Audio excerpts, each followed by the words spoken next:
Olá pessoal, tudo bem? Vamos para mais uma aula de prática processual penal, preparando você para a sua aprovação na OAB, segunda etapa, você que escolheu penal e processo penal. Aqui, professor Arlen Freire, sejam todos muito bem-vindos. Caso você ainda não siga o nosso canal, me faça a gentileza, clica lá, se inscreva no nosso canal, curta o nosso vídeo, comente. Todos os comentários que vocês postarem lá, eu vou responder pessoalmente, tá? Fiquem tranquilos. A ideia aqui é contribuir para a sua aprovação, é ajudar você a compreender como o processo penal acontece na prática e como a OAB vem cobrando isso nas provas, tá? Então não se esqueça de se inscrever no nosso canal, curtir, marcar o sininho para que você receba as notificações toda vez que a gente postar conteúdo novo, tá bom? E também, se você não me segue no meu Instagram, fique à vontade, @professor Arlen Freire. Terei o maior prazer em te receber lá, conversar, bater papo, trocar ideia, responder perguntas, suas dúvidas, te ajudar nesse caminho que vai te levar até a sua aprovação. Muito bem, com certeza, em algum vídeo do meu canal, você assistiu eu falando sobre a resposta à acusação. Essa é uma das peças possíveis de cair na segunda etapa da OAB. A resposta à acusação é a peça, é a primeira peça processual, tá? Em uma dessas aulas, você provavelmente já deve ter assistido, eu apresentei toda a base teórica dessa peça, onde ela está prevista, como ela acontece, como que você vai identificar que peça é essa, né? Se você pega o estudo de caso ali, como que você identifica que é uma resposta à acusação? Tudo isso nós abordamos naquela aula. Se você não assistiu, corra lá e assista. Resposta à acusação, base teórica. Hoje nós vamos aprender a resposta à acusação na prática. Nós vamos aprender a redigir a peça. Eu vou redigir essa peça aqui com vocês. Vou pegar uma prova da OAB que caiu resposta à acusação. Nós vamos responder juntos. Eu vou mostrar para você o que é ideal anotar, o que você precisa saber, tá? Podem ficar atentos, tranquilos, que hoje eu te garanto que você vai sair daqui dominando a peça de resposta à acusação. Tá bom? Então vamos lá. Primeiro ponto que eu preciso chamar a sua atenção. Não continue essa. Pare aqui. Não continue.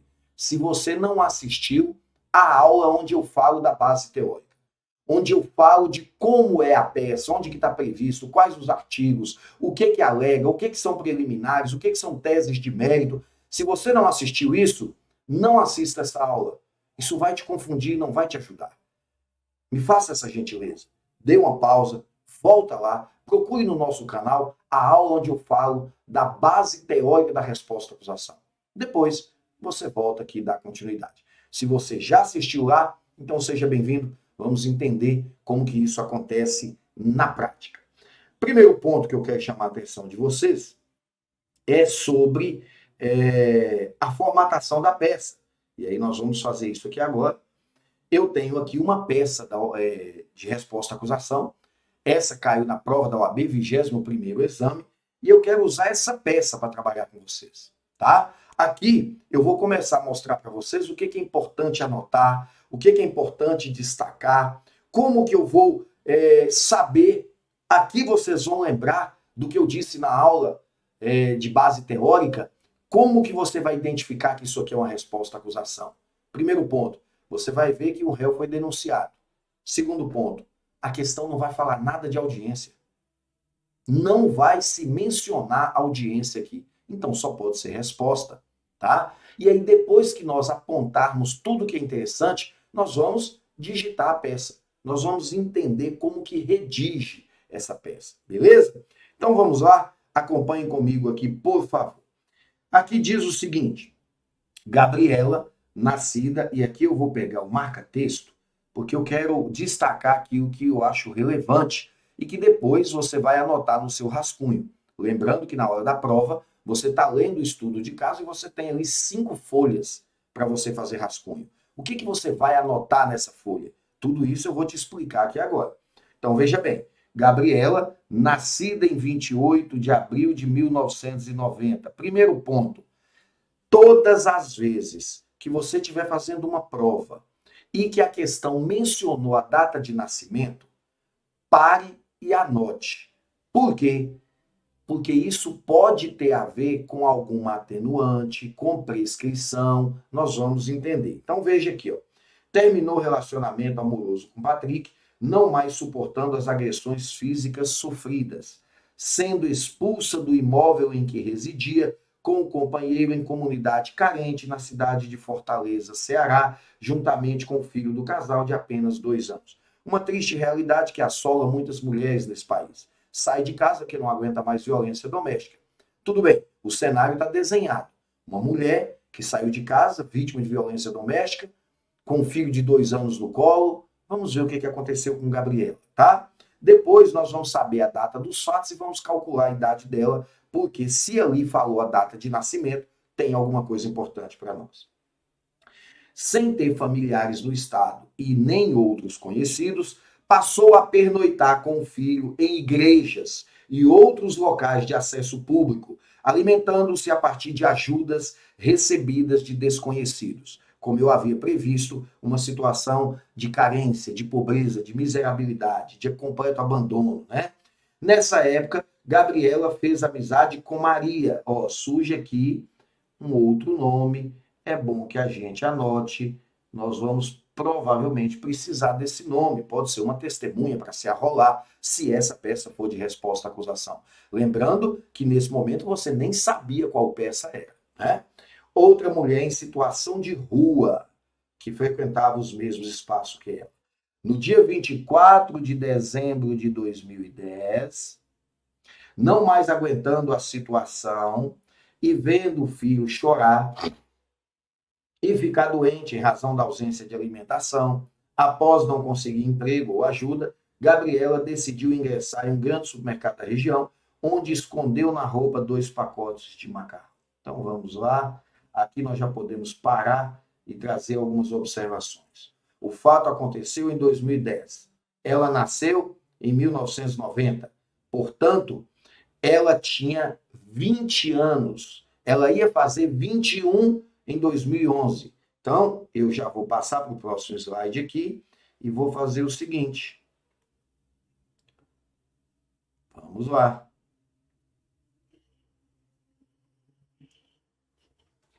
Gabriela, isso aqui você está lá no seu rascunho, tá? Ela é a ré, ela tem 20 anos. Ou seja, na data dos fatos, ela tinha 20 anos, menos de 21 anos. Pois muito bem. A partir daí, nós temos aqui a sequência, cujo valor totalizava R$18. É lógico, evidentemente, vocês não são bobos, com certeza vocês já entenderam que nós temos aqui um princípio da insignificância, mas depois nós vamos falar disso. Ocorre que a conduta de Gabriela foi percebida pelo fiscal de segurança, que a abordou no momento em que ela deixava o estabelecimento comercial sem pagar pelos bens e apreendeu os 2 produtos escondidos. Aqui eu vou parar e nós vamos marcar uma coisa que é importante para nós. Eu costumo sugerir que vocês façam isso, ó. Preliminar e mérito. Na aula passada eu disse preliminar, regra de processo penal. Mérito, regra de direito penal. O que significa isso aqui para nós, então? Que nós temos aqui uma preliminar. Eu vou anotar, tem um erro de processo. Mérito, eu já posso colocar aqui, ó. Ela era menor de 21 anos. Por quê? Porque eu sei que no direito penal, a menoridade relativa, que é essa, né, de ser menor de 21 anos na data dos fatos, a prescrição reduz pela metade e é um atenuante. Então, se eu precisar usar isso, eu sei que isso é do direito penal. Outra coisa, insignificância. Insignificância. Já ficou claro para mim que é insignificância porque o que ela subtraiu ficou no valor de R$18. Em qual momento eu vou usar essa insignificância? Ainda não sei. Eu estou apenas fazendo os apontamentos. Então, sigamos na leitura para o nosso raciocínio. Voltamos aqui para o marca-texto e ali tem o seguinte: em sede policial, Gabriela confirmou os fatos. Gabriela confirmou os fatos. Então, vou voltar aqui e eu tenho aqui uma outra questão de mérito. Confissão. Ela confessou, né? Lembrando que eu não sei ainda qual é a peça. Então, eu estou anotando tudo que me é interessante. Reiterando a ausência de recursos financeiros e a situação de fome e risco físico de seu filho. Pronto, estado de necessidade configurado. Vamos voltar lá e anotar também. Estado de necessidade está previsto onde? No Código Penal. Então, é mérito. Professor, peraí, por que estado de necessidade? Eu acho que não ficou dúvida para ninguém que ela subtraiu porque a criança estava passando fome. Então, estado de necessidade de terceiros. Penso que não há necessidade de aprofundar nessa discussão, né? Reiterando a ausência de recursos financeiros e a situação de fome e risco físico de seu filho. Juntado à folha de antecedentes criminais sem outras anotações, o laudo de avaliação dos bens subtraídos confirmando o valor e ouvidos envolvidos, inclusive o fiscal de segurança e o gerente do supermercado, o auto de prisão em flagrante. E aí lá em cima nós falamos de princípio da insignificância. Eu quero chamar a atenção de vocês para um detalhe. Olha o que aqui em cima está falando, ó. Gabriela decidiu ingressar em um grande supermercado da região, como forma de demonstrar que R$18 é insignificante para ele. Porque R$18 poderia não ser insignificante se fosse um coitado vendendo cheiro verde na rua, vendendo balinhas para sobreviver. É muito diferente uma situação da outra, não é verdade? Então, tudo bem. Os bens subtraídos, confirmando o valor e ouvidos envolvidos, inclusive o fiscal de segurança e o gerente do supermercado. O auto de prisão em flagrante de inquérito foi encaminhados ao MP, que ofereceu denúncia. Olha o que eu disse para vocês. Em face de Gabriela, então nós já temos uma denúncia no processo. Pela prática do crime do artigo 155 caput, combinado com 14, tentativa de furto. Se você não lembra esse artigo, vai lá no seu vadimeco, abre e pega artigo 155 caput. Olha lá, você vai ver pena de 1 a 4 anos. Combinado com tentativa, artigo 14, inciso segundo, reduz-se de 1 a 2/3 a pena do crime consumado quando o caso é de tentativa. Beleza. Ambos do Código Penal. Além de ter opinado pela liberdade da acusada. Olha, se o promotor opinou pela liberdade da acusada, certamente você não vai precisar pedir a liberdade dela. O magistrado, em atuação perante o juízo competente, no dia 18 de janeiro de 2011, recebeu a denúncia. Opa! Denúncia recebida em 2011. Isso tem que te dizer alguma coisa, né? Isso tem que mostrar para você que houve uma causa interruptiva da prescrição. Por quê? Porque todas as vezes que a denúncia é recebida, interrompe a prescrição. Professor, para tudo. Me explique isso aí. Não estou entendendo. Então vamos lá, meu querido. Quando um fato acontece, a prescrição começa a contar. 1 dia, 2 dias, 2 meses, 1 ano, 2 anos. O tempo de prescrição está contando. No entanto, algumas causas interrompem essa prescrição. Isso está no artigo 117 do Código Penal. O que significa dizer, se recebeu a denúncia, interrompe a prescrição. Interromper significa para, zera e começa de novo. Já tinha passado 2 anos? Não importa. Começa de novo. 0, 1 dia, 2 dias, 1 mês, 1 ano, 2 anos. Então, nós temos uma causa interruptiva de prescrição. 117 de quê? Do Código Penal. Então, é mérito. Vou anotar essa observação, ela pode ser importante para mim um pouco mais à frente. Causa de interrupção da prescrição. Ah, professor, eu ainda fiquei com dúvida nisso, eu não entendi. Não tem problema. Pegue o artigo 117 do Código Penal, leia. Se depois você tiver dúvida, basta que você vá até uma doutrina ou um Código Penal comentado e leia, que você vai facilmente entender que 18 de janeiro de 2011 a denúncia foi recebida e, portanto, interrompeu a prescrição. Pois muito bem. Oferecida pelo Ministério Público, concedeu liberdade provisória à acusada. Significa não vai ser necessário fazer nenhum pedido de liberdade para ela. Deixando de converter o flagrante em preventiva e determinou que fosse realizada a citação denunciada. Contudo, foi concedida a liberdade provisória para Gabriela antes de sua citação. E como ela não tinha endereço fixo, não foi localizada para ser citada.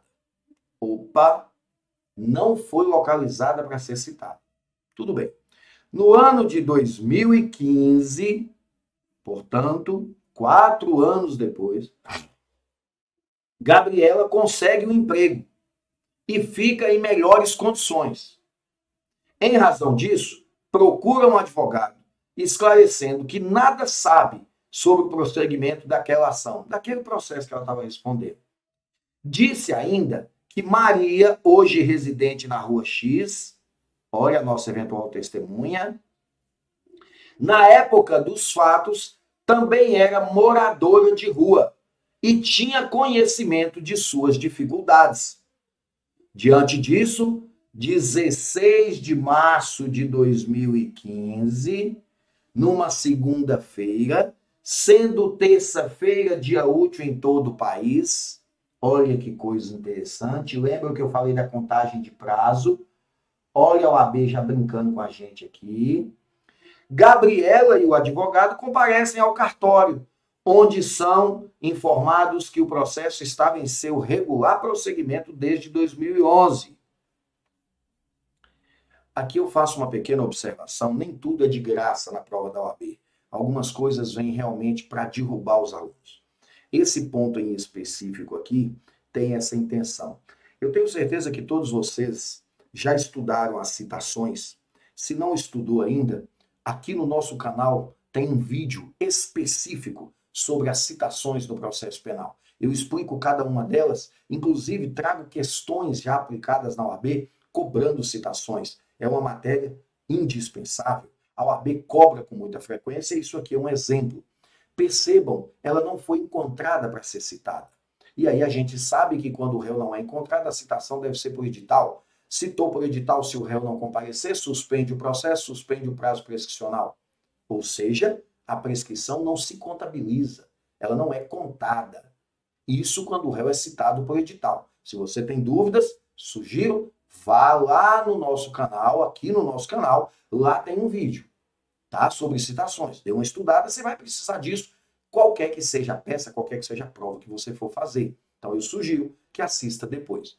Mas aqui um detalhe, ela não foi encontrada para ser citada. Só que o processo não foi suspenso, não foi feita a citação por edital, não suspendeu. Olha o que a questão acabou de dizer em seu regular prosseguimento desde 2011. A justiça deixou o processo seguir. Olha que loucura isso. A justiça deixou o processo seguir. Eles não fizeram a citação por edital dela. Isso me dá uma ideia. A prescrição estava correndo. Opa! Então vamos continuar lendo. Sem qualquer suspensão, esperando a localização de Gabriela para a citação. Beleza. Naquele mesmo momento, Gabriela foi citada, assim como intimada, junto a seu advogado para a apresentação da medida cabível.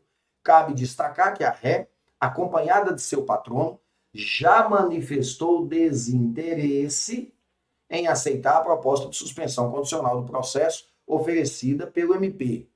Lógico, o advogado já entendeu o que vai acontecer no processo e ele não quer suspensão condicional do processo. Para quê? Não é interessante para ela e vocês vão perceber por que não é.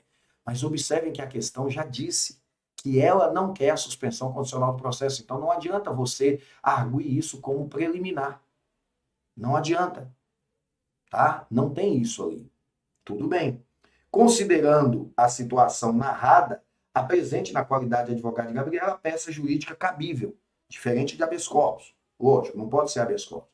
Apresentando todas as teses jurídicas de direito material e processual, a peça deverá ser datada no último dia do prazo. Vamos com calma, então? Vamos fazer essa peça?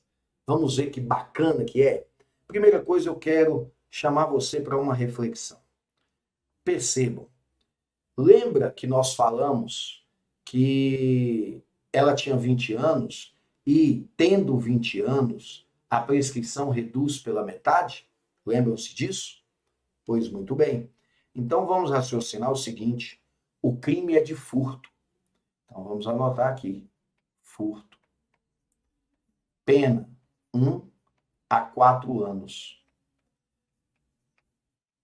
Eu preciso saber, é fundamental que eu saiba, com quanto tempo prescreve um crime de furto.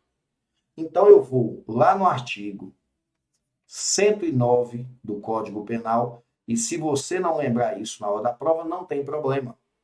Porque você vai pegar no índice alfabético, vai olhar a prescrição, você vai achar. Artigo 107, 108, 109, 110, 111, 112, 113, 114, 115, 116, 117, 118, 119. São os artigos importantes de prescrição. Você tem calma, você tem tempo. Olha só, nós temos aqui 20 minutos de aula e já deu para você ter uma ideia. Você vai pegar e pesquisar. Você vai achar que o furto prescreve com 8 anos. Por quê? Porque a pena maior do que 2, menor ou igual a 4, prescreve com 8 anos. Pois muito bem. Então, a partir daí, a nossa linha de raciocínio agora é o seguinte: ela tem menos de 21 anos na data dos fatos, menor de 21 anos na data dos fatos. O que significa dizer prescrição reduz pela metade. Nesse caso, o que prescrevia com 8, prescreve com 4. E aí você vai lembrar de um detalhe. Você vai lembrar que nós anotamos aqui, ó. Dia 18 de janeiro de 2011, o juiz recebeu a denúncia. A prescrição foi interrompida. Beleza. Olha só. 16 de março de 2015. Passaram-se quantos anos? Olha aqui. 18 de janeiro de 2011 a 16 de março de 2015. 4 anos e 2 meses aproximadamente. 4 anos, 1 mês e 28 dias. Então, ou seja, passou mais de 4 anos. Prescreve com quanto? Com 4.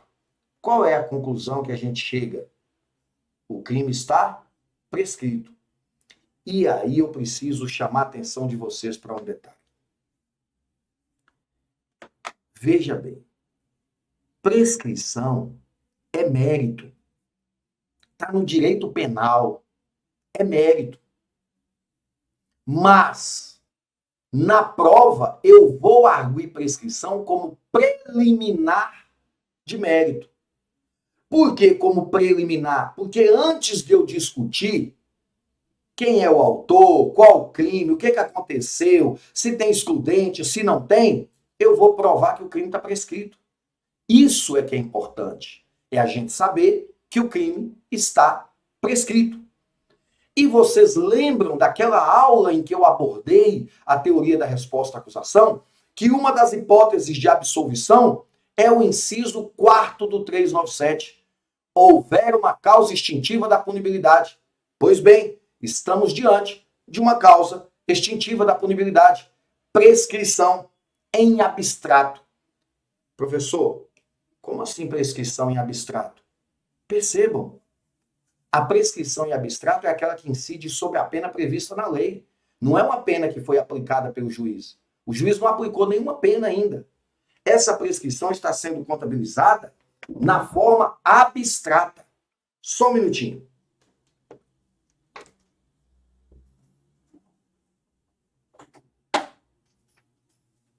Percebam que eu não estou interessado em qual é a pena que o juiz vai aplicar. A pena concreta não me interessa. Por quê? Porque a pena abstrata já foi contabilizada. A pena em abstrato já está prescrita. Nós já temos uma prescrição. A pena em abstrato. Pois muito bem. Vamos agora entender como que nós redigiríamos essa peça. Não é? Vamos lá, então. Vou trazer para vocês aqui uma tela do Word e nessa tela vocês vão acompanhar a nossa redação. Logicamente que você vai treinar essa peça manuscrita. Aqui não tem como eu fazer manuscrito, nós vamos perder muito tempo. Mas você vai fazer de forma manuscrita. E por que você vai fazer de forma manuscrita? Para você treinar e no dia da prova você não ter nenhum problema em fazer essa prova. Tá joia? Nós sabemos que foi num bairro da cidade de Fortaleza, no Ceará. Então nós vamos colocar aqui o seguinte: ao juízo criminal da comarca de Fortaleza, Ceará. Pois muito bem, eu vou melhorar essa letra aqui, que eu não gosto muito dessa. Vou colocar uma outra mais bonitinha aqui. Beleza. Aí você vai colocar aqui, resposta à acusação, e aí você vai me perguntar, professor, mas como que eu sei que é resposta à acusação? Lembra do que eu te disse naquela aula da base teórica? Tem uma denúncia, mas não tem audiência. A gente lê toda a questão e nada ali é dito sobre audiência. Se tem denúncia e não tem audiência, então é resposta à acusação. E aí, nesse caso, nós vamos fazer o seguinte: autos, número tal. Por quê? Porque é uma peça de protocolo. Nós vamos protocolar essa peça. Gabriela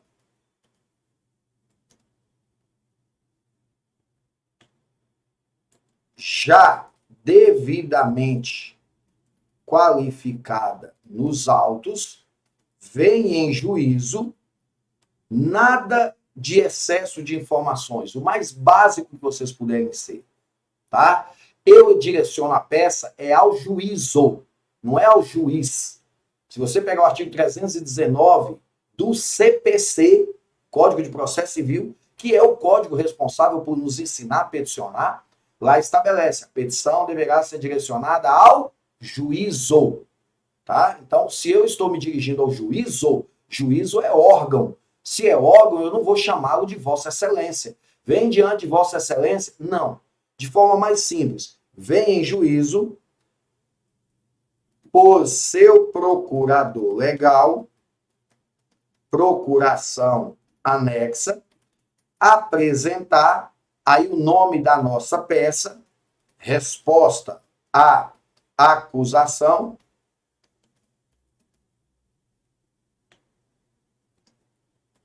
com base no artigo 3,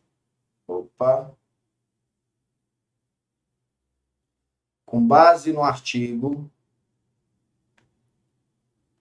396-A do CPP, nos seguintes termos. Ah, professor, como que eu sei que é artigo 396-A? Você vai voltar lá naquela aula que eu falei, onde eu falo da base teórica da resposta à acusação. Lá tem essas informações. Aí aqui você vai colocar dos fatos. Descreva aqui os fatos. Mas atenção a um detalhe. Descreva aqui os fatos. Mas não foque nos fatos do crime. Foque na evolução do processo. Apresente as datas em que a denúncia foi recebida, como ela foi citada, etc.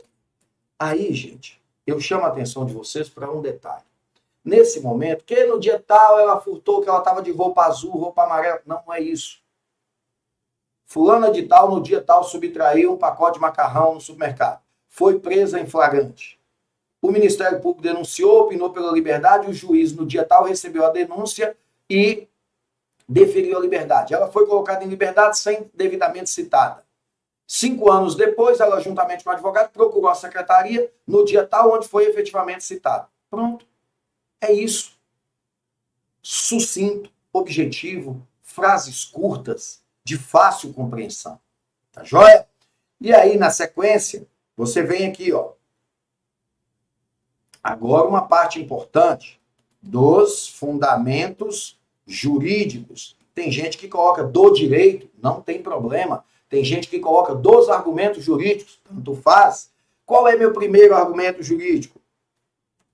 Preliminarmente da prescrição. Aí, explique aqui e fundamente o porquê você entende que o crime está prescrito. É lógico que eu quero deixar para vocês fazerem, vocês treinarem, mas vamos imaginar o seguinte: o crime aconteceu no dia tal. Nessa data, Gabriela tinha menos de 21 anos. Nesse caso, a prescrição é reduzida pela metade, conforme artigo 115 do Código Penal. O fato aconteceu no dia tal e a denúncia foi recebida no dia tal, interrompendo-se a prescrição, conforme artigo 117 do Código Penal. Se ela tinha menos de 21 anos na data dos fatos, a prescrição reduz-se pela metade. Conforme artigo 109, inciso tal, o crime de furto prescreve em 8 anos. Se reduz-se pela metade, prescreve com 4 anos. Como a prescrição foi interrompida em 18 de janeiro de 2011, o crime estará prescrito em 18 de janeiro de 2015. Ela foi citada em 16 de março de 2015, portanto, o crime está abstratamente prescrito, o que enseja a absolvição sumária dela nos termos do artigo 397, inciso 4º. Ponto. É isso que você vai ter que escrever. Percebam que eu te dei todos os argumentos, mas eu não escrevi para que você dê uma pausa agora e tente escrever o que eu falei. Teve dúvida? Volte, assista o vídeo novamente quantas vezes você quiser. Aprenda a usar esses argumentos. E aí depois, você já falou da prescrição, agora nós vamos falar do mérito, né? Então vamos lá. Do mérito. O que você vai arguir no mérito? Nós temos várias teses de mérito. A primeira delas, da absolvição sumária. Princípio da insignificância. O que é o princípio da insignificância? Afasta a tipicidade formal. Então, explique aqui e fundamente o porquê você entende que ela deve ser absolvida com base no princípio da insignificância. Pronto. Aí você vai explicar que era um grande supermercado, os pacotes de macarrão custavam apenas R$18, portanto, é insignificante. A insignificância afasta a tipicidade material da conduta. Eu falei formal antes, está errado. Material. Se há tipicidade material, ela tem que ser absolvida nos termos do artigo 397, inciso 3º. Pronto. Tem outra tese de mérito, da absolvição sumária. Estado de necessidade. Todos vocês me viram explicar que ela cometeu o crime porque o filho estava passando fome. Explique aqui e fundamente o porquê você entende que ela deve ser absolvida com base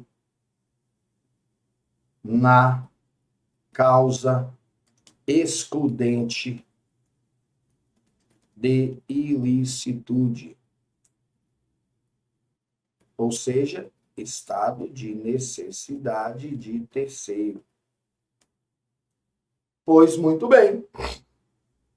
Aí eu vou chamar a atenção de vocês para um detalhe.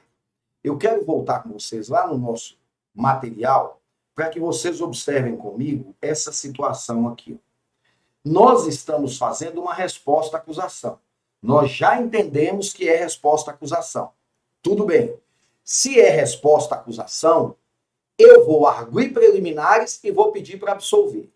Nada relacionado à condenação eu vou argumentar. Por quê? Porque não existe possibilidade do juiz condenar ninguém agora. Não há possibilidade do juiz condenar ninguém.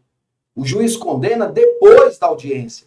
Então, se você tiver que enfrentar sobre pena, você vai enfrentar lá nas alegações finais.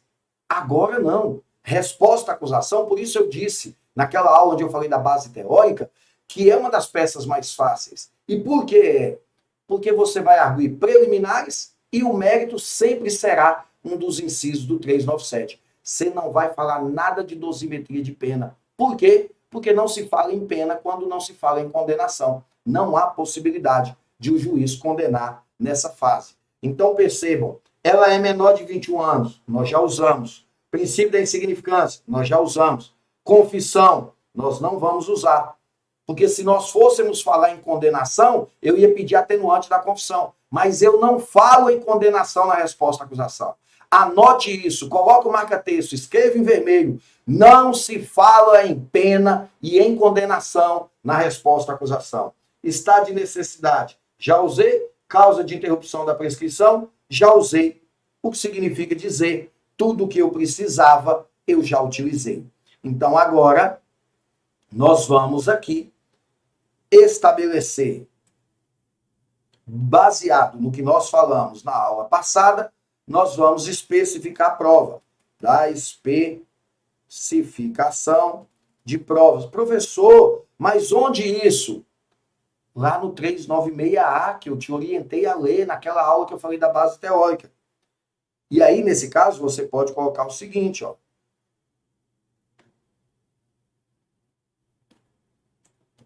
A defesa pretende provar tudo o que alegou com base em testemunhas, conforme rol abaixo. Pronto. Dos pedidos de tudo exposto, pede-se digne-se esse juízo em reconhecer a prescrição em abstrato do crime, conforme exposto acima, e absolver sumariamente a ré com base no artigo 397, inciso 4º do CPP. 2. A tese de absolvição. 3. A outra tese de absolvição. Tem outro pedido? Não. Eu estou pedindo a preliminar de prescrição, absolvição por estado de necessidade, absolvição por princípio da insignificância. Nestes termos, pede-se deferimento. Aí um detalhe, Fortaleza / Ceará, qual a data? Aí nós vamos voltar lá na nossa peça, porque a gente precisa aprender a contar esse prazo. Vocês lembram que eu falei que eram 10 dias, lá naquela aula da base teórica. Então vamos lá, vamos analisar aqui, ó.